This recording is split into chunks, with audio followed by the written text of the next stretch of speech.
Senhor, nós te agradecemos, querido Mestre, pela alegria de estarmos mais uma vez reunidos em Teu nome.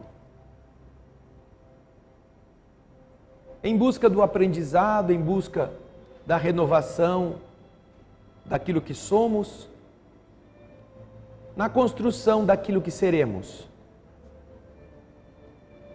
Poucas vezes imaginamos que somos uma casa em reforma. Muitos se acomodam a uma tapera, a uma choupana, a uma casa de pau a pique. Muitos se acham confortavelmente instalados em uma casinha de madeira e, como já estão acostumados, vivem a sua vida como se ali estivesse tudo em ordem. Porém, quando deixamos estes ambientes e visitamos um palácio, nos assustamos, nos encantamos com a beleza, imaginamos como seria nossa vida se morássemos ali, não apenas pelo luxo, mas pelo tamanho, pela ordem, pelo brilho, porque descobrimos que nós somos criados pela força cósmica que domina a beleza, a harmonia, o encantamento das formas. Por isso, voltamos para a nossa choupaninha, para o nosso casebre. E a partir daí pensamos, puxa, eu podia mudar esta parede, eu podia pintar estas tábuas, eu podia colocar um cimento no chão. E isto nos faz melhorar. Por isso, Senhor, nós te agradecemos. O esforço do Teu Espírito, ao nos trazer o palácio, através de Teus ensinos, a nos fazer visualizar o futuro, através daquilo que representa a nossa condição de filhos da divindade. Ao observarmos as muitas moradas na casa do Pai, e ao termos notícia de quão belas elas são, nós visitamos o palácio que nos espera, não fisicamente apenas, porque para entrar neles, precisamos primeiro colocá-lo dentro de nós. É isso que as pessoas têm dificuldade, Jesus querido. Não entendem que não basta transpor o mendigo da choça para o palácio, porque ele vai transformar o palácio numa choça. Ele tem a choça dentro de si. Nós estamos buscando, Senhor, entender nosso espírito como criatura divina, para que nós deixemos as coisas mundanas e em nós primeiro o palácio esteja sendo construído. Que nós aprendamos a mudar nossos defeitos, a não nos acomodar às nossas fragilidades, a esforçarmos-nos para nos capacitar. E com isto, poderemos sim almejar e esperar o palácio que nos há de receber um dia, dentro de nós mesmos, brilhante e belo, como Deus produz todas as coisas. Por isso cantaremos, mais uma vez, do fundo do coração. Almas do céu, ouvi o doce canto do fundo do coração, com calor repleto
Olá, queridas irmãs, queridos irmãos, queridos telespectadores da TV Alvorada Espírita. Nós, como sempre, temos nas noites de quinta-feira, como é o caso de hoje, 25 de abril, e nas noites de segunda-feira, nós temos o estudo do Evangelho segundo o Espiritismo, que nós vamos fazendo com o Evangelho sendo comentado capítulo a capítulo, de uma forma constante, de uma forma sequencial, de tal modo que qualquer um que está aqui, qualquer um que nos assista, pode acompanhar aquilo que nós estaremos comentando, fazendo a leitura antes, ou acompanhando com o livro, ou fazendo posteriormente uma leitura complementar. Até porque nossa limitação impede que nós enriqueçamos o que vamos falar com as experiências de cada pessoa. Nós procuramos exemplificar de uma forma mais clara o entendimento do que o Evangelho fala, mas ninguém melhor do que você mesmo, você que está em casa, para fazer as conexões com a sua vida pessoal, para pensar nos problemas que você já enfrentou, nos desafios que você já viveu e assim aplicar o Evangelho à sua vida, dando um novo sentido.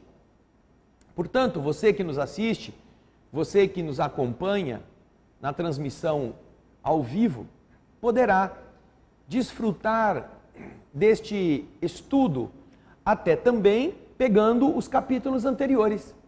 Nós temos as palestras anteriores já disponibilizadas na internet. O estudo do Evangelho vem sendo gravado e vem sendo postado, publicado, para que você possa ter todo o Evangelho, da mesma forma que estamos fazendo com o Livro dos Espíritos, disponível. Você então vai precisar de alguma informação, você pode procurar os capítulos que nós comentamos. Desculpa. E assim, isto vai ser uma ferramenta, um material para seu desfrute.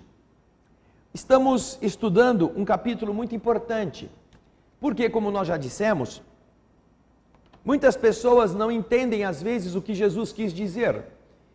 E, mais do que isso, acham que é estranho. O Evangelho que você está vendo aí na tela traz um capítulo cujo título é esse: Estranha Moral. Estranha por quê? Porque parece esquisito Jesus ter falado aquilo. Quem não odiar seu pai e sua mãe. Nós vimos no nosso último encontro, odiar, Jesus recomendando que a gente odiasse. Ele manda a gente amar o inimigo e manda a gente odiar pai e mãe. Que coisa estranha, moral esquisita esta de Jesus. Não, o que é estranho é a nossa ignorância. Nosso despreparo é que nos leva a pensar que Jesus se equivocou ou exagerou, quando na verdade não fez nada disto. Está explicando, e como também nos está explicado no Evangelho por Kardec, que o que Jesus disse não era odiar, era amar menos. Num processo de comparação entre o que era a mensagem que ele nos deixava e o que era o amor que a gente tem por pai, mãe, filho, irmão, etc. Portanto, moral estranha é o capítulo que estamos falando. E para falarmos a respeito, é interessante pensar em alguma coisa que eu sei que todos nós, todos vocês que estão em casa já ouviram. Quando você era criança, quando estava começando aí na escola, às vezes era o seu tio, às vezes seu avô, sua avó, seu pai, alguém chegava para você e perguntava: escuta, o que é que você quer ser quando crescer? Querendo dizer, qual é o seu desejo profissional? No que você quer trabalhar? Você quer se formar em química? Você quer se formar em física? Quer ser matemático, professor, médico, engenheiro, advogado, dentista, sapateiro, cozinheiro? Você quer ser o quê? E esta é uma pergunta adequada para a idade, para um momento material da vida. O que você quer ser quando crescer? E o crescer não é crescer como espírito, é crescer no corpo, quando você for adulto. Qual é seu desejo, a sua inclinação. É claro que perguntar isso para uma criança é fazer uma pergunta, no mínimo, ingênua. Como pode uma criança que agora está começando a experimentar as coisas da vida escolher? Você já imaginou que alguém deixa você num supermercado trancado e assim que você é trancada lá nesse grande magazine que tem roupa, comida, tudo, alguém pergunta para você: escuta, qual é a prateleira que você mais gosta? Tem tantas coisas, eu não sei. Como é que eu posso escolher se eu não andei pelo supermercado? Eu não sei se eu quero roupa, se eu quero eletrodoméstico, se eu quero carne, se eu quero refrigerante, se eu quero doce, se eu quero verdura, fruta. Como é que eu posso escolher se eu não conheço? Mas vocês já notaram que é exatamente esse absurdo que algumas pessoas, ou a maioria das pessoas, costuma fazer com os seres que estão começando a andar no supermercado da vida? Eles não conhecem as prateleiras, não tiveram um contato com a realidade. E os adultos ficam pressionando: você vai ser o quê? Você vai ser o quê? Você vai ser isso, vai ser aquilo. E geralmente tem que dar dinheiro, não é isso? Tem que ser alguma coisa que dê dinheiro. Se você gosta de alguma coisa que não dá dinheiro, não, isso não é bom, essa prateleira não é legal.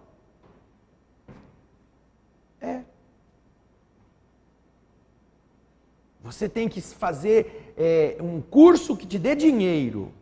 É a visão material dos adultos. Eles se esquecem que, na verdade, o que dá dinheiro é o trabalho bem feito. Ele dá dinheiro, ele dá reconhecimento. Agora, fazer uma coisa, porque na visão de um adulto que está uma geração acima, atrás daquele que está chegando, uma geração, são 25 anos, e usar a referência desse indivíduo para dar uma definição a quem está chegando 25 anos depois, do que é que ele vai ter que fazer 20 anos depois para ele ganhar dinheiro, é ser um pouco doido, não é mesmo? Quando este jovem estiver no mercado de trabalho, na idade de trabalhar, já se passaram 45 anos do nascimento do seu pai, da sua mãe. Ou seja, meio século atrás. Quando o cara nasceu há meio século atrás, o mundo era um. Agora, quando o filho dele está entrando no mercado de trabalho, o mundo é outro. Ainda hoje, essas coisas são assim, equivocadas. Por isso, é que é difícil entender as falas de Jesus. Porque nós usamos nossa referência material para tentar encaixar naquilo que Jesus falou. O que você quer ser quando crescer? Não sei. Você não sabe? Tem que se definir. Por quê? Eu ainda não entrei no supermercado, eu não entrei na vida, eu ainda não sei o que é que a vida vai me oferecer, que prateleiras estão ali. Por que eu tenho que, agora, sem saber, escolher? Então, quando a criança começa a desenvolver-se, ela começa a demonstrar inclinações para uma área, inclinações para outra. E aí os pais vão tentando, encaminhá-la para aquilo que dá dinheiro. Hoje eu quero dizer para vocês uma coisa. Tem muita gente com muito diploma que está sem dinheiro, que não tem onde trabalhar, que não tem emprego. Porque seguiu a orientação daqueles que diziam que ser engenheiro dava dinheiro, que ser advogado dava dinheiro, que ser médico dava dinheiro.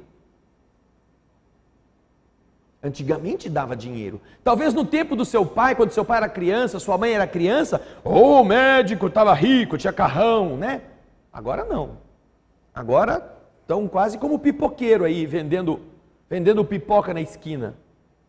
Agora, você sabia que tem gente vendendo cachorro quente na esquina que ganha muito dinheiro, às vezes mais do que médico? O filho diz para você que quer ser músico. Ao invés de você, então, encaminhá-lo para a área da música, para que seja um bom músico, para que seja um músico com conhecimento, com talento, com potencial, que aprenda música, não que faça barulho. Não é comprar um banjo e fazer ele tocar na esquina de casa para todo mundo achar bonito e achar que isso é ser músico. Não, isso não é ser músico. Isso é fazer barulho. Isso é descobrir alguns acordezinhos e ficar nisso o resto da vida.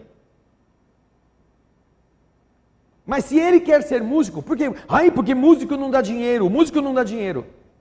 Sabe quanto ganha um músico hoje? Um músico. Esses que estão como professores de universidade, esses que estão regendo orquestras ou estão executando tarefas musicais em centros acadêmicos, o salário deles é de 20, 25 mil reais por mês. Sabia disso? Você que era tão inteligente, você que era uma mãe tão cuidadosa, queria que seu filho fosse engenheiro para ganhar 4 mil por mês no empreguinho.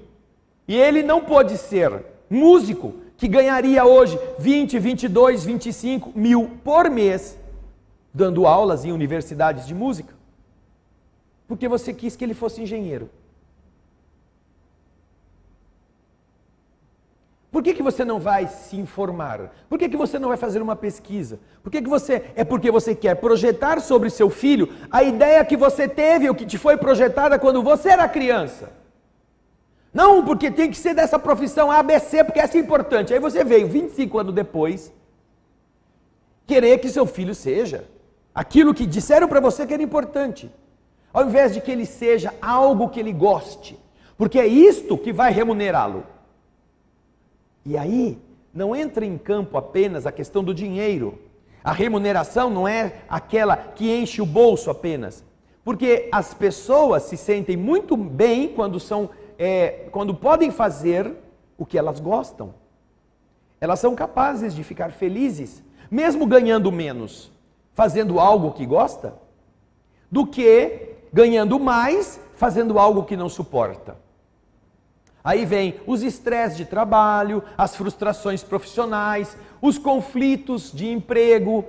Aí a pessoa leva para casa toda a confusão, a amargura, que ela tem que aguentar aquilo. Aí começa a ficar doente, porque precisa tirar licença médica, precisa ir para fazer exame, tem gastrite, tem problema circulatório, fica com problema mental, tem problema psicológico, tem que ir para o psiquiatra. Porque ela ganha bem, mas numa coisa que odeia fazer. Ou num ambiente que não é saudável, que as pessoas são muito, muito cruéis. Porque ela quis ganhar dinheiro, ela não quis fazer algo que era bom para ela. Esta é uma decisão muito importante que nós devamos entender que fazer parte dela é uma coisa. Ajudar a criança, com o adolescente, o jovem, a ele ir se definindo é uma coisa. Impor ou querer canalizar uma coisa que ele não gosta.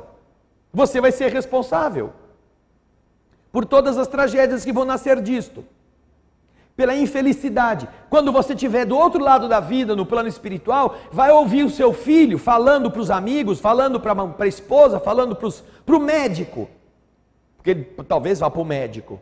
Ah, doutor, eu estou infeliz, eu estou deprimido, porque desde que eu era criança eu queria ser isso, eu queria ser cozinheiro, mas meu pai não deixou. Já pensou você do outro lado, vendo o seu filho com problema, a sua filha com dificuldade, visitando um médico psicológico, um psicólogo, um psiquiatra, qualquer um, ou falando mal de você, porque você impôs a ele uma coisa que não era da sua natureza? Se você vai ler o livro Obreiros da Vida Eterna, vai encontrar um caso desse. Este livro conta uma história muito importante. Eu acho que é nele que está essa história. A mãe força o filho a ser padre. O filho veio ao mundo com uma tarefa espiritual na doutrina espírita. O filho tinha que trabalhar dentro de uma visão. Aí você vê na tela o livro que me refiro, e este livro já foi também lido e comentado capítulo por capítulo no nosso programa O Espírito da Letra. O Espírito da Letra está com 6 livros já lidos e comentados. Esta realidade, ela está descrita de uma forma muito clara. Os Espíritos contam que esse rapaz que tinha que ser na vida física, encaminhado para o trabalho mediúnico, o trabalho doutrinário na doutrina espírita, ele teria uma família, ele teria filhos, ele teria uma série de condições para fazer isso, mas a mãe, sabe, a mãe quis que ele fosse para o seminário. Põe na tela de novo, Raul, o livro. Esse livro. Quis que ele fosse para o seminário.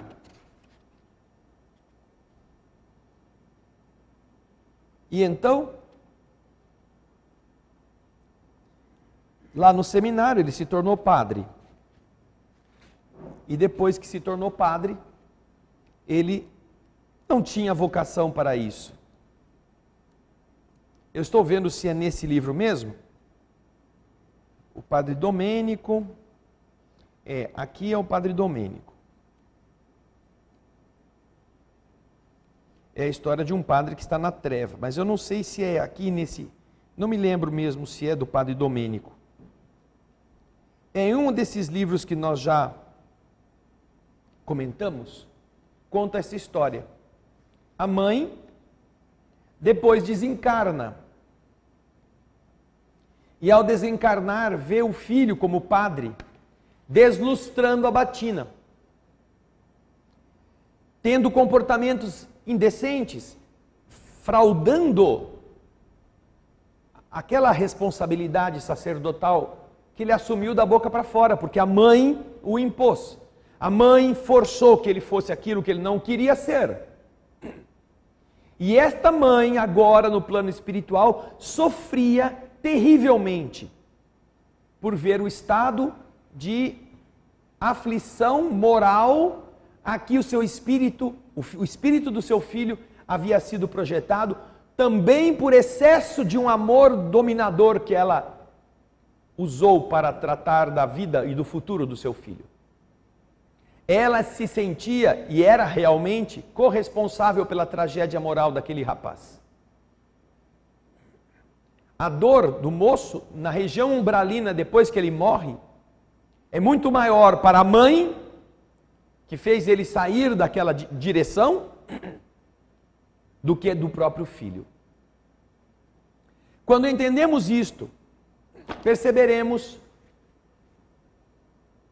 que é importante que nós orientemos, que nós ajudemos, que nós opinemos de uma forma mais sábia, mas que a gente veja também a inclinação daquele ser.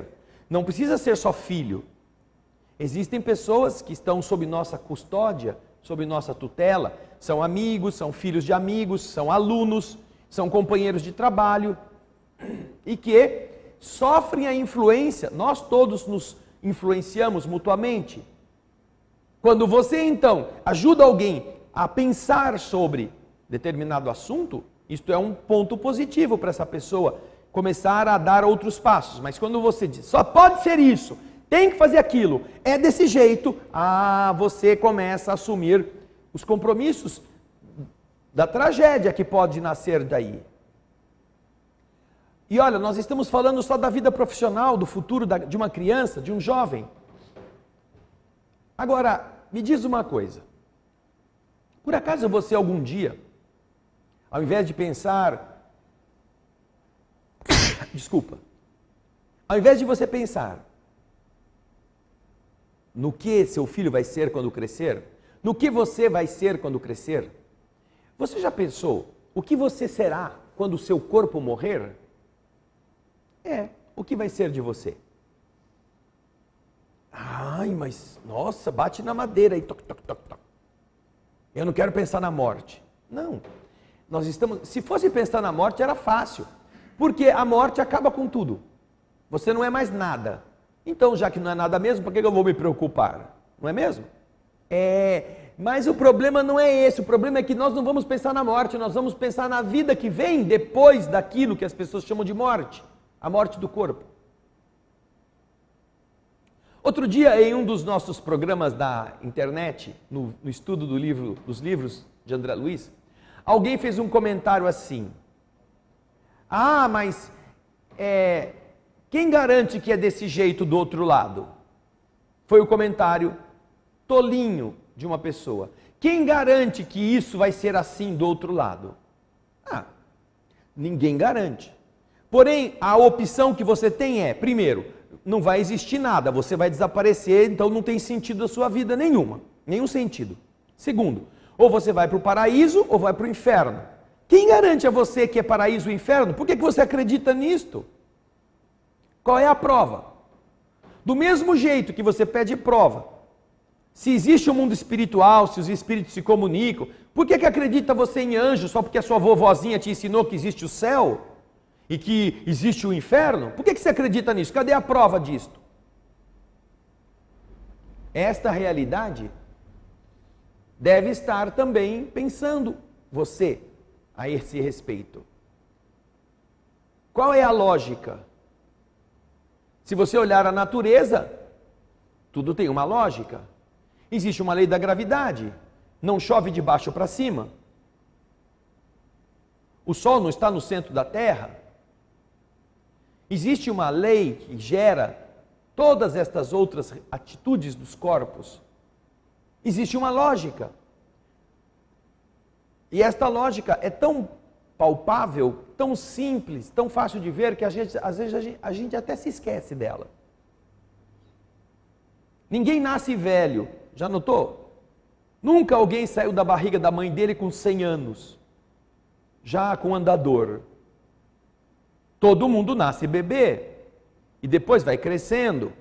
Essa é uma lógica que você nunca questionou. A lógica do desgaste físico. Porém, você nunca pensou de onde você veio? Por que você já veio? Você nunca viu as diferenças entre pessoas da sua mesma família, que nasceram igualmente, da mesma mãe, do mesmo pai, e são diferentes? Por quê? De onde veio isto? Eles foram criados diferentes. Então Deus gosta mais de um do que de outro, é isso? Essa é a lógica? Se você, quando convive, tem a lógica do amor igual para todos os irmãos, para todos os filhos, e muitas vezes você vive isso porque você quer ser perfeitamente equitativo no que está oferecendo, essa lógica você não encontra na divindade, no seu raciocínio. Deus pode fazer um inteligente e outro burro, um doente e outro sadio. Essa é a lógica? Onde está a sua capacidade de percepção, de comparação? Olhe a lógica das coisas. Olhe como tudo funciona. Olhe como as plantas tiram, usando a água, os minerais da terra e levam para cima, por processos muito intrincados. Um bombeamento que faz uma sequoia, que tem 80 metros de altura, tirar a água debaixo da terra e levá-la até as últimas folhinhas. Que bomba elétrica que o homem inventou, capaz de fazer um negócio dessa dimensão? Onde está a bomba da raiz? A lógica da capilaridade. Elas vão se puxando dentro dos vasinhos capilares até chegar lá em cima. Existe a lógica? Mas a lógica deve servir para tudo, você não acha? Qual é a lógica de você viver 90 anos, estudar, arrumar um monte de conhecimento, descobrir um monte de coisa para você mesmo e de repente vira pó? Não existe mais? A lógica do nada não pode ser a lógica divina. E a lógica da sua bisavó? Você vai para o céu, tem anjinho tocando harpa. Deus então fez um paraíso para a inutilidade. É assim. E os outros vão para o inferno.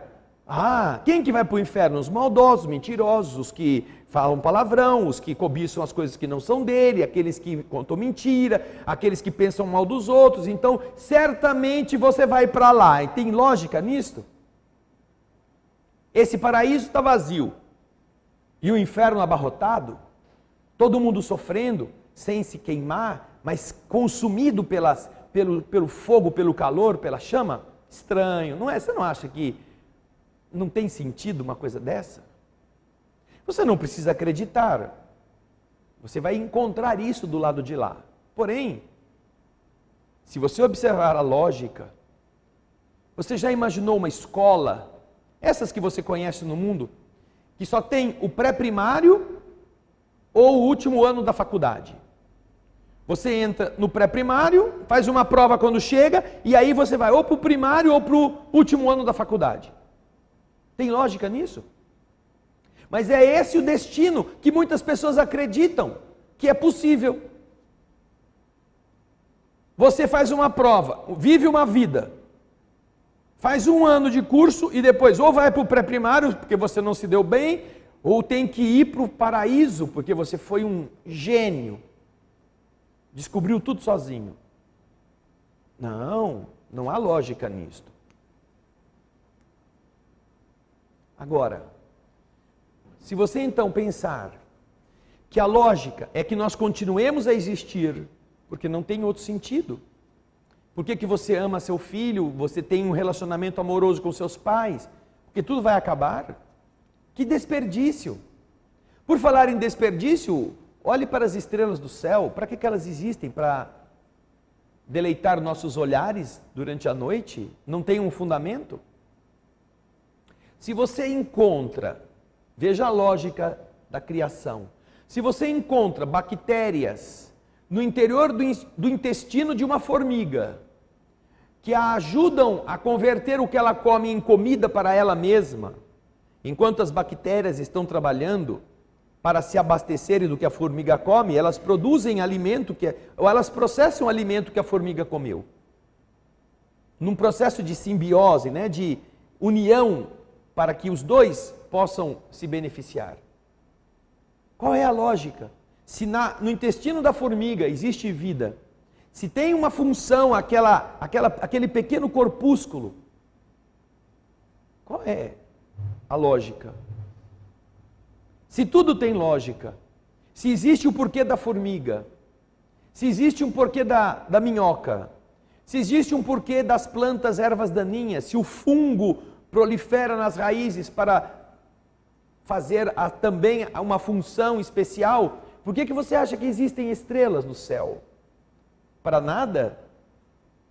Não existe uma hipótese, menor que seja, de que Deus tenha apenas tido um momento de deleite e fazer uma coisa à toa. Não, não existe. Tudo tem um porquê. Então, se você entender que a vida vai continuar, agora essa pergunta faz sentido. O que você quer ser quando o seu corpo morrer? Porque o corpo vai morrer, certamente, mas você não vai. Essa pergunta é mais grave do que aquela que a gente faz para as crianças. O que você quer ser quando crescer? Porque isto envolve o que você espera de você como espírito, o que você vai encontrar do outro lado. E para que você, entendendo isso, possa escolher melhor, você precisará, uma vez que você compreende essa realidade, investir no agora. Porque é o que você faz no agora que prepara o seu amanhã. É a lógica. Você quer um dia ter uma casa, você precisa começar a ter o terreno. Mas para começar a ter o terreno, você precisa começar a guardar dinheiro. Porque se você não guardar dinheiro, nunca vai comprar um terreno. Essa é a lógica. Você vai trabalhar então, você tem que trabalhar, você tem que economizar, você tem que ter disciplina, para que um dia você, com aquele montante, você dê uma entrada ou compre à vista o imóvel. Puxa, mas já é o seu sonho? Não, é só a terra. Agora eu tenho que juntar o dinheiro, porque eu quero construir as paredes, fazer o projeto. E depois que o projeto estiver pronto, eu vou ter que financiar a construção, vou ter que comprar tijolo, cimento, pedra, areia, ferro. Tenho que ter uma pessoa para fazer, tenho que pagar o trabalho, tenho que depois comprar telhado, encanamento, fio, azulejo, porta, batente, tudo. Meu Deus do céu, isso não vai ter fim. Então é um projeto, você tem que começá-lo. Esta realidade exigirá de você, no agora, para que você possa um dia desfrutar da sua moradia. Nós falamos aqui na prece sobre as taperas e os palácios. Esse é o projeto. Para nós, Deus constrói um palácio, mas deixa que a gente comece a viver como a gente quer, para que um dia a gente possa construir aquilo que é necessário para viver no palácio. Portanto, quando nós analisamos as leis do universo, o Evangelho segundo o Espiritismo vai nos ajudar a entender isto. A nossa vida física representa uma oportunidade para crescimento, para aprendizado, para reparação daquilo que nós já estragamos antes, porque nós vivemos muitas vidas, não é só esta. Atrapalhamos, estragamos, destruímos, temos que consertar, é responsabilidade. Mas também nós temos aqui a capacidade de gerar o nosso futuro. Não é Deus que vai gerá-lo, somos nós.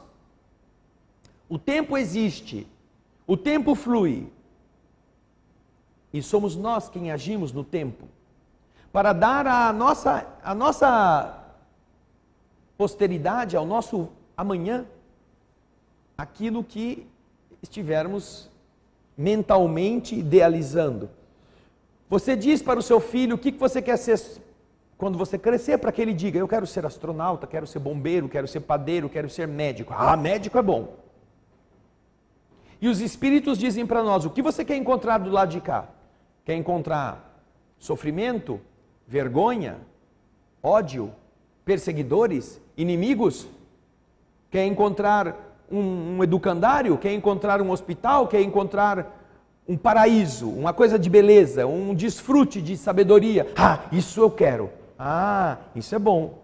Mas se você não trabalhar aqui, enquanto você está na terra, você não vai conseguir encontrar isso. Você vai encontrar tudo mais. Seus inimigos, os que você feriu, os que você prejudicou, aqueles que você falou mal, os vícios que você adquiriu enquanto estava no mundo, eles continuam com você para o outro lado, você continua com as tendências de beber, de transar sem nenhum pudor, você continua inclinado a todos os desgastes, todos os desajustes da gula, por exemplo. Você vai ter fome, vai ter sede, você vai sentir necessidades fisiológicas, porque a sua mente está funcionando nesse padrão. Porque quando você estava na terra, você nunca tratou a si mesmo como um espírito, tratou-se sempre como um corpo. Estar na terra é um privilégio para a evolução de todos nós. Porém, a mente não pode estar na terra, a mente não pode estar escravizada às coisas do mundo material, porque senão ela vai levar isso para o futuro e ela vai construir do lado de lá aquilo que ela tem aqui, igualzinho ou pior. Só que a diferença é que do lado de lá, os espíritos que nós estragamos, que nós prejudicamos, que nós temos dívidas, eles estarão nos cobrando, eles estarão nos perseguindo, eles estarão dizendo: eu fui assim por sua causa, eu não fui feliz porque você me estragou o caminho. Você já pensou numa situação assim? Ah, queridas irmãs, queridos irmãos, que responsabilidade é a vida. Portanto, a moral estranha do Evangelho está alertando cada um para aquilo que veio fazer. O que você quer ser quando o seu corpo morrer? Ah, eu quero ser dono de hotel? Não vai ser dono de hotel. Ah, eu quero ter as minhas empresas para eu continuar administrando? Não vai ter. Mas você sabia que muitas pessoas morrem no corpo e continuam indo para o serviço? Continuam morando na casa? Continuam tomando conta do carro? Você sabia que tem muita mulher que é fantasma de armário? De guarda-roupa, de closet. Fantasma. Alguém chega, comprou a casa, entra lá para pôr roupa, aparece a dona do closet. Esse é meu. A pessoa não vê, porque é um espírito, mas ela sente o impacto. É o que acontece em muitas casas, quando você vai e não se sente bem, porque entidades estão ali achando que a casa é delas.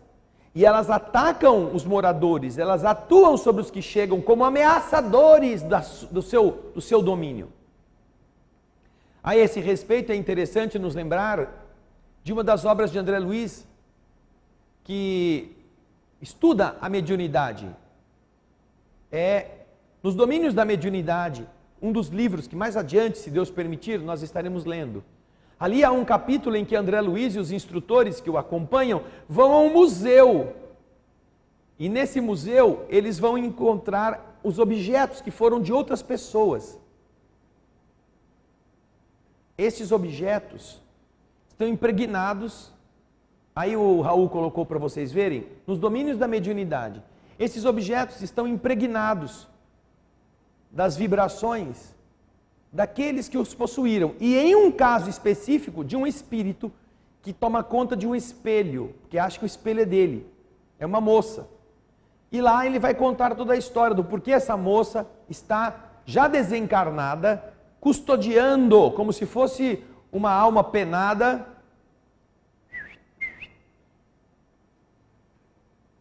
cheguei, como se fosse uma alma penada, custodiando o espelho.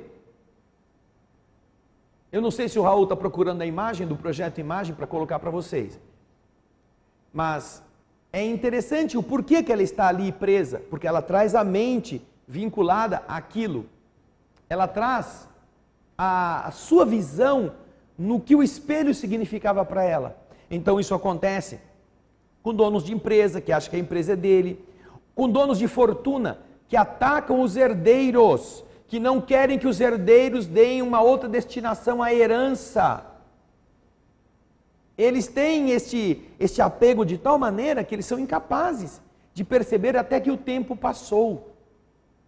Há pessoas que estão vivendo, espiritualmente falando, a sua mente está projetando ao seu redor um ambiente de 200, 300, 400 anos atrás. Aí o Raul colocou para vocês verem. A figura da moça, aquela moça fantasmagórica, é o espírito. Ele está tomando conta desse espelho. Esse espelho tem um motivo de ela ser assim. Esta realidade está lá no capítulo 26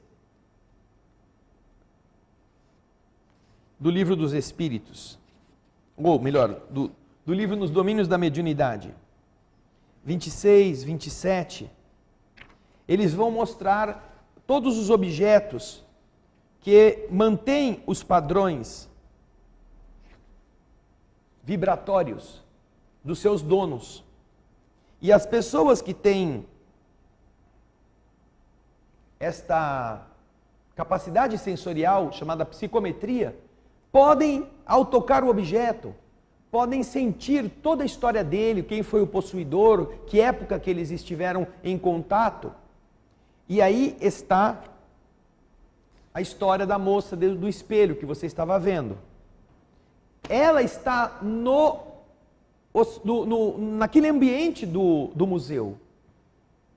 Mas isso aconteceu, esse relacionamento dela com aquilo que motivou o espelho, nos idos de 1790 e alguma coisa.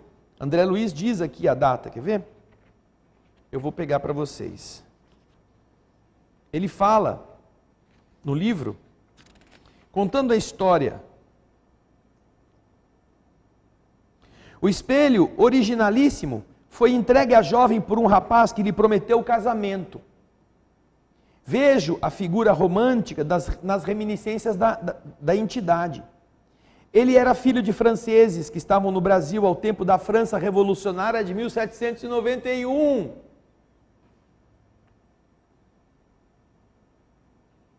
Ou seja,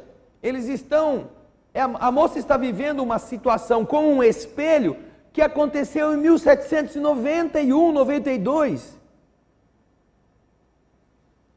Este livro, Nos Domínios da Mediunidade, ele foi psicografado em 1954.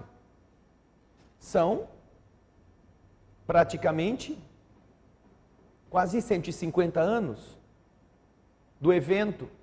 E o espírito está preso ao espelho, não porque o espelho esteja prendendo, porque a sua mente está prendendo aquele objeto. Ela não quer se desfazer daquilo. E como você vê na imagem, o Raul vai pôr de novo, tem um pessoal visitando o museu. Vai lá, Raul. Tem um pessoal que está aí, isso mesmo. Tá vendo? Tem alguém falando do espelho, explicando o espelho, que tem uma moldura maravilhosa, que não sei de onde que é, de que ano que é, o espelho de cristal francês, não sei o que lá. E a entidade, a moça, quando vê a mulher chegando perto do espelho, ataca a mulher sente um baque na barriga. Ai, estou passando mal. Ai, esse ambiente não tá bom, deixa eu sair daqui. Ela vai embora, porque ela tem um rupio, como o povo fala, né? Me dá um rupio, assim, ai, passa a morte que eu sou forte. O povo costuma dizer.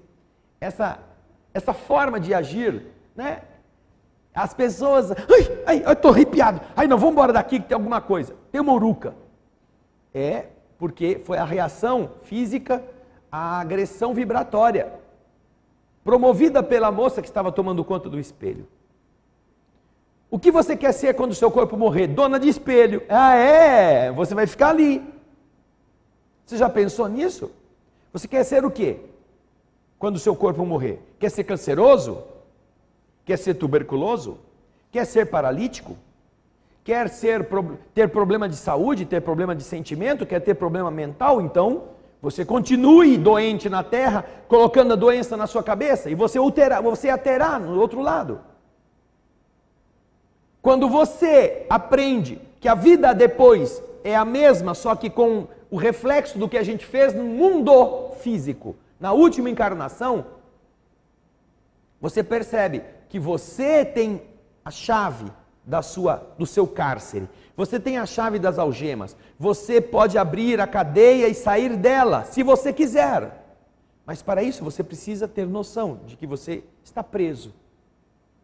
Porque as pessoas não percebem que elas estão encarceradas. Elas acham que elas estão livres, que elas vivem naquele cercado de átomos que lhe dão prazer, e elas acham que elas são livres. Elas não são capazes de perceber que aquilo é uma cadeia. E o que ela fizer na cadeia vai mantê-la na cadeia. Ela precisa querer sair da cadeia. Você que está aqui, você que nos assiste, são mais de 1.500 pessoas agora. Vocês precisam querer sair da cadeia, do cárcere. Porque ele é bonito, ele é tentador, ele é atraente, ele é saboroso. Mas ele é um cárcere. Quando você decide sair do cárcere, não é que você tem que destruí-lo, não. Você tem que entender que quando você estiver pronto, será mais fácil sair para aquilo que está lá fora. A vida não é o que está dentro da cadeia. A penitenciária é um lugar de pagar pelos erros, mas a vida acontece fora da penitenciária. É lá fora. Está preparado para ela? Ou você não sabe viver fora dela? Aliás, esse é um detalhe interessante. Existem filmes muito bonitos, inclusive, de pessoas que viveram 20, 30, 40 anos numa penitenciária e que se acostumaram de tal modo a viver lá, que o dia que são postas para fora, entram em colapso. Porque lá fora ela tem que trabalhar para ganhar o salário, ela tem horário para entrar no emprego, ela tem que pagar a conta, ela tem que alugar um lugar para morar. Ela não aguenta, ela não está acostumada. Então, alguns casos de suicídio, não é pela violência que o mundo deu à pessoa lá fora, é porque ela saiu, mas ela estava tão mentalmente presa à rotina da cadeia, por pior que fosse, que ela não conseguiu ver a liberdade. Ver a liberdade em poder acordar a hora que quer, em poder tomar o banho que ela queira. Ela via apenas a opressão, porque antes ela não tinha que trabalhar para ganhar o que comer, ela não tinha que pensar na roupa, porque tinha lavanderia, ela não precisava pagar aluguel, porque estava preso no cárcere. Agora ela tem que fazer isto. Então, em alguns filmes, você encontra pessoas que passaram por isto, que foram postas em liberdade ou porque terminou a pena, ou porque o juiz mandou soltar, e que depois se matam. Na cadeia não se mataram, mas na liberdade resolveram pôr fim à vida. E assim também acontece conosco, quando o corpo perece. Nós somos tirados da penitenciária, só que se a gente não se preparou, nós vamos para uma outra penitenciária mental. nós teremos problemas, nós não saberemos como nos conduzir, nós seremos atacados por aqueles que nós atacamos. Nós estaremos no mesmo nível. E então, estaremos pensando, puxa vida, mas não existe justiça, não existe paz. Onde está esse Jesus que disse que nós iríamos viver eternamente felizes? Não, Jesus não disse isso. Jesus, ao contrário, recomendou que nós vivêssemos a virtude durante a vida física. Faça o bem para os outros, perdoe as ofensas, produza bons frutos, porque você encontrará bons frutos. É isso que Jesus falou. Ele não falou assim, goze bastante, aproveite a vida, desfrute, porque você está passeando. Não, Jesus não falou nada disso. Nós aqui queremos interpretar isto. Jesus não falou assim, seja rico, produza um império de matéria, seja aquele que faz investimentos multiplicarem em novos investimentos, seja o dono da caixa forte. Não, Jesus nunca disse isso. Ao contrário, Jesus sempre realçou a esterilidade das preocupações materiais excessivas, como é o caso do homem que já tinha todos os seus celeiros cheios e uma colheita ainda mais abundante vinha trazer mais grãos e ele não tinha onde pôr. E ele fala assim, já sei, diz Jesus, já sei o que eu farei. Eu vou destruir esses celeiros e vou construir outros ainda maiores. Quer dizer, não aprende nunca, já está satisfeito, já podia dar aquela colheita para os outros, já podia fazer a felicidade de outras pessoas, mas não. Ele quer ainda mais juntar, ele vai demolir os que já existem para fazer maiores, para pôr a nova colheita. E aí Jesus diz, tolo que é este homem, que não sabe que ainda esta noite Deus vai lhe pedir a alma. E o que ele fez? Nada. Só juntou grãos e deixou o povo morrendo de fome. Especulou com a alimentação, fez subir o preço. Vai encontrar isso do outro lado. Será que ele vai gostar? Lá ele não será dono de fazenda, não será dono de celeiro. Não, lá ele será devedor da vida. É isto que faz Jesus. E agora chegamos no capítulo 23. Falar para nós sobre deixar pai, mãe e filhos. Deixar. É outra coisa moral estranha, não é? O Evangelho de São Mateus, de São Lucas, nos trazem estas referências. Todo aquele que tiver deixado por meu nome sua casa, ou seus irmãos, ou suas irmãs, ou seu pai, ou sua mãe, ou sua mulher, ou seus filhos, ou suas terras, por isso receberá 100 vezes mais e terá por herança a vida eterna. Jesus precisava falar numa linguagem que o povo entendesse, não é mesmo? A linguagem que era a básica para os instintos primitivos do ter, do juntar. Ele fala em dinheiro, pagar 100 vezes mais. Ele se refere a uma recompensa vantajosa. Quem é que não gostaria de deixar uma moeda e receber 100 moedas? Puxa! E aí, além disto, além de ter um prêmio, materialmente falando, porque era isso que as pessoas estariam medindo na sua mente dinheirista, Jesus diz, estes receberão 100 vezes e terá como herança a vida eterna. Ora, que coisa linda! Já pensou você estar do outro lado, tendo renunciado a muitas coisas do mundo físico, e chegar do outro lado e ter harmonia, ter o palácio, não será bom? Esta beleza da construção mental pura, construção mental que não tem o peso da consciência culpada. Já pensou você chegar do lado de lá e desfrutar isto? Então, mais uma vez, Jesus está falando. Todas as preocupações de ordem material nos prendem. Mas se formos capazes de, ao invés de pensarmos o que eu vou ser quando crescer, quão rico eu serei, nós pensarmos o que eu serei depois que meu corpo morrer e lutar para que isto seja uma realidade na vida presente, eu vou receber muito mais do que eu tiver renunciado e eu encontrarei a serenidade do outro lado. Aí vem o Evangelho de São Lucas dizendo assim, Pedro então lhe diz, por nós Veja, Jesus, que tudo deixamos e que nós te seguimos. Jesus lhe disse então: eu te digo em verdade que ninguém deixará pelo reino de Deus, ou sua casa, ou seu pai, ou sua mãe, ou seus irmãos, ou sua mulher, ou seus filhos, que não receba desde este mundo muito mais, e no século futuro a vida eterna. Muito mais. A renúncia propicia à alma uma recompensa muito maior do que ele imagina. E logo a seguir temos de novo o Evangelho de São Lucas dizendo: um outro procurou Jesus e lhe disse: Senhor, eu vos seguirei. Poxa, boa determinação. Mas antes me permita ir à minha casa para dispor de todos os meus bens. Eu vou, põe o pé lá na frente. Eu vou, eu te seguirei. Mas deixa eu antes voltar lá para trás. Deixa eu ir lá, vender os bens, pegar o dinheiro, entregar para um. Deixa eu cuidar do meu negócio antes de te seguir.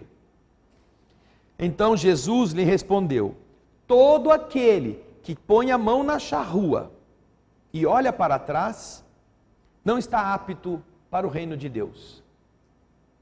Todo aquele que vai na igreja, todo aquele que acredita em Jesus, todo aquele que reza e que faz isso, mas nunca se desapega de nada, está sempre preocupado com o que vai ser no seu futuro, com o que ele vai ter amanhã, quando ele ficar velho, como é que será? Este não está pronto para o reino de Deus. Está pronto apenas para o reino humano, para as coisas do mundo.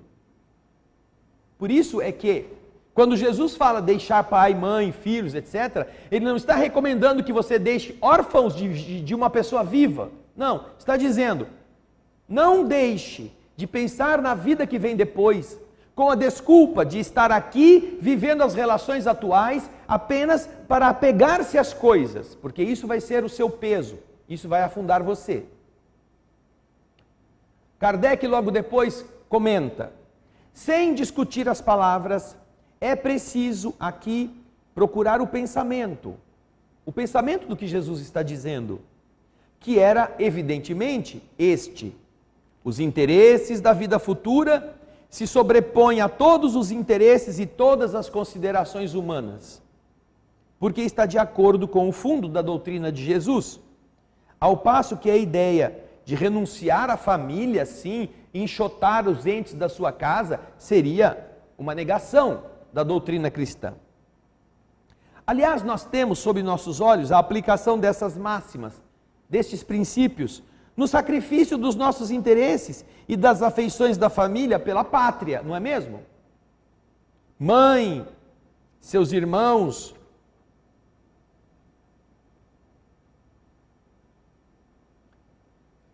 todos aqueles que precisam servir a pátria, não têm que deixar estes entes queridos? Pai, mãe, filho, irmão, e vão servir a pátria? Na defesa do seu país? Não fazem isso? Não se lhes reconhece, ao contrário, um mérito por se separar do ambiente doméstico e do aconchego da amizade para cumprir um dever? Existem, pois, deveres que se sobrepõem a outros deveres. A lei não torna uma obrigação à filha deixar os seus pais para seguir seu esposo? Não é assim que funciona? O mundo está repleto de casos em que as separações, as mais penosas, são necessárias. Mas as afeições não são quebradas por isso. A distância não diminui nem o respeito, nem a solicitude que se deve aos pais, nem a ternura pelos filhos. Portanto, pode-se ver que mesmo tomadas ao pé da letra, salvo o termo odiar, essas palavras não seriam a negação do mandamento que prescreve honrar a mãe e o pai, nem do sentimento de ternura paternal, e com mais fortes razões, são tomadas quanto ao espírito, ao nosso espírito. Estas palavras tinham por finalidade mostrar, por um exagero, por uma hipérbole. Quanto era imperioso o dever de se ocupar com a vida futura, com a vida da alma depois desta vida. Deveriam, aliás, ser menos chocantes num povo e numa época em que, em consequência dos costumes, os laços de família tinham menos força do que numa civilização moral mais avançada. Esses laços, mais fracos nos povos primitivos, com o passar do tempo vão se fortificando com o desenvolvimento da sensibilidade e do senso moral nos povos mais avançados. A própria separação é necessária ao progresso. Ocorre nas famílias como nas raças. Elas se abastardam se não há cruzamento, se não se enxertam umas nas outras. É uma lei natural, tanto no interesse do progresso moral, quanto no interesse do progresso físico. No progresso físico, você cruzar genes que são da mesma estirpe, produz anomalias. Para que haja para que haja saudabilidade, para que as pessoas possam gerar seres com mais saúde, é necessário haver troca genética, com genes diferentes. Isso da parte material, e também na parte espiritual é a mesma coisa. Nós precisamos aprender a nos livrar de entraves, a nos colocar objetivos que são mais duráveis, que são mais perenes do que aqueles transitórios que nós estamos vivendo enquanto estamos em relacionamentos pessoais. Já notaram como mães e pais às vezes têm dificuldade de libertar seus filhos no casamento que eles escolheram? Querem continuar a controlá-los? Ou que filhos não querem dar o passo para darem um novo rumo à sua vida, querem ficar na dependência dos pais? Ficam velhos, tomando uma madeira da mamãe, tomando o fubazinho, o mingau, e nunca se determinam a ser adultos. É necessário aprender, se para a vida material isso é uma exigência, imagina para a vida do espírito. Estas coisas, continua e termina Kardec, não são examinadas aqui, senão do ponto de vista terrestre. O Espiritismo nos faz vê-la de mais alto, ao nos mostrar que os verdadeiros laços de afeição são os do espírito e não os do corpo. Que esses laços não se rompem nem pela separação, nem mesmo pela morte do corpo. Que eles se fortalecem na vida espiritual pela depuração da alma. Verdade consoladora que dá uma grande força para suportar as dificuldades da vida. Você pode estar sofrendo, você pode estar em desafios pessoais, mas se aprender a suportar isso com olhos do futuro, você estará muito melhor depois. Pode estar sentindo saudade dos seres que morreram na carne, mas que continuam a viver. Aguarde o momento do reencontro. Não pense que se você se matar, você vai chegar mais depressa na companhia deles, porque é aí que você não vai. Porque a infração à lei divina que o suicídio comete, que o suicídio produz, mantém a mente do suicida numa dimensão muito, muito, muito comprometida com o mal que ele fez contra seu corpo. E isso o impede de encontrar aqueles que ele ama e que eventualmente ele usou como desculpa para tirar a vida. Essa é uma realidade que é frustrante duplamente, porque a pessoa poderia estar vivendo e melhorando-se para encontrar depois de algum tempo aquele ou aquela que ele tem saudade, mas não vai encontrar. E ela agora não pode mais voltar, porque ela tirou o corpo, a vida do corpo. Ela vai sofrer solitariamente, sem o corpo de carne, mas sentindo as reações que o ato do suicídio produz na matéria, como se ela ainda tivesse o corpo. Então o corpo apodrece e ela sente as dores do apodrecimento, como se ela estivesse apodrecendo. Imagina isso. Portanto, quando nós estivermos pensando no futuro, não vamos dizer assim, eu vou rezar, mas antes eu primeiro vou cuidar disso, daquilo, e depois se der eu vou. Não, decida-se.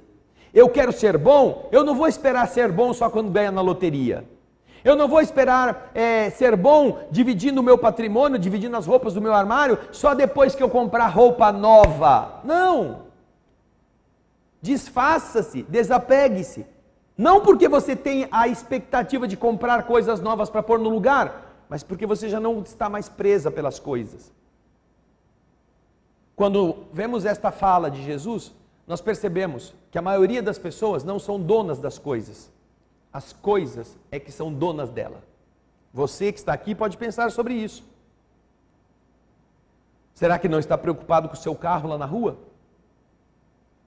Se alguém não riscou, se alguém não roubou? Será que não está preocupado como vai encontrar a sua casa? Se tem ladrão ou não? Será que não está preocupado quando você está tomando conta de bens, se as pessoas que vão emprestar ou vão usar os seus bens não estarão estragando? Então, se você não está solto, se sua mente está lá na panela que ficou na pia, na comida que vai ser feita, o que você vai ter que pôr na geladeira, você está sendo escravo das coisas.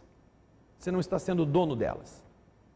E você então é exatamente aquele que foi à igreja, foi falar com Jesus, mas está com a cabeça em outro lugar. Não adianta nada. Moral estranha.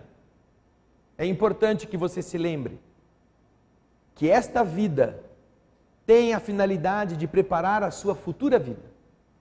Não é apenas de você gozá-la, de você desfrutar, de você cometer todos os desatinos, porque se você fizer isso, tenha certeza, pela lei do universo, a sua vida, a vida que vem, será muito pior do que esta.